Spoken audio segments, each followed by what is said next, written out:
जहां सिर्फ मौत का सन्नाटा और जिल्लत की राख बाकी है। सुन लो, अब समंदरों पर हुक्मरानी के दावे करने वाला 5वां बहरी बेड़ा अपनी जिंदगी की भीख मांग रहा है। शाहिद 136 ड्रोन्स ने वो कर दिखाया जिसे दुनिया नामुमकिन समझती थी, जिसे तुम नाकाबिले तस्खीर दिफा कहते थे। इसे इस्लाम के उन सस्ते परिंदों ने पुर्जा पुर्जा कर दिया। तुम्हारे अरबों डॉलर के पेट्रियट और थाद मिसाइल सिस्टम्स धरे के धरे रह गए, क्योंकि जब हक का गलबा होता है तो बातिल के आलात अंधे हो जाते हैं। शाहिद ड्रोन्स ने नीची परवाज करते हुए बहरैन के कमांड सेंटर के ऐन दिल पर जरब लगाई और अमरीकी ताकत के पूरे आसाबी निजाम को मफलूज कर दिया। ये सिर्फ बहरैन नहीं, ये आगाज है इस इबरतनाक शिकस्त का जिसका वादा कुरान में किया गया है। दुबई के खुफिया ठिकाने हों या तिल अबीब की गलियां, अब कोई जगह महफूज नहीं। खैबर के बुत टूटने का वक्त आ चुका है और बातिल की फिरौनी ताकत अब खाक में मिलने वाली है। ये महज एक हमला नहीं, बल्कि तेहरान के मर्द मुजाहिद आयतुल्लाह खामेनाई के हर कतरा खून और हर हुक्म का वो इबरतनाक बदला है जिसने मगरिब के गुरूर को पाश पाश कर दिया है। ईरान के पास 80,000 से ज्यादा ड्रोन्स का वो लश्कर तैयार है जो इसराइल के चपे चपे को जहन्नुम बनाने की ताकत रखता है।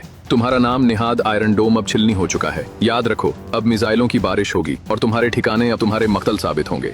आयतुल्लाह खामेनाई ने जिस जुल्फिकार का इशारा दिया था वो मियान से निकल चुकी है। ये अली के गुलामों का वो वॉर है जो दुश्मन को 2 टुकड़े कर देगा। अगर अमेरिका या उसके सहीहूनी यारों ने जवाबी कार्रवाई की हिमाकत की तो याद रखना कि अभी तो सिर्फ शाहिद ड्रोन्स आए हैं। अगला सरप्राइज वो खुफिया हथियार होगा जो जमीन से तुम्हारा नामो निशान मिटा देगा। हमने पहले ही कह दिया था कि अगर तुमने हद पार की तो फिर एटमी धमाकों की गूंज तुम्हारी नस्लों को याद रहेगी। सुपर पावर का जनाजा उठ चुका है और अब परचम इस्लाम की सरबुलंदी का वक्त है। तारीख गवाह रहेगी कि चंद गीलन ईंधन और ईमानी जज्बे ने दुनिया के सबसे बड़े तकब्बुर को खाक चढ़ा दी। हक आ चुका है और बातिल मिट गया, और यकीनन बातिल मिटने ही वाला था। आसमान शाहिद ड्रोन से भरा हुआ है और दुश्मन की सफों में सिर्फ मौत का रक्स बाकी है।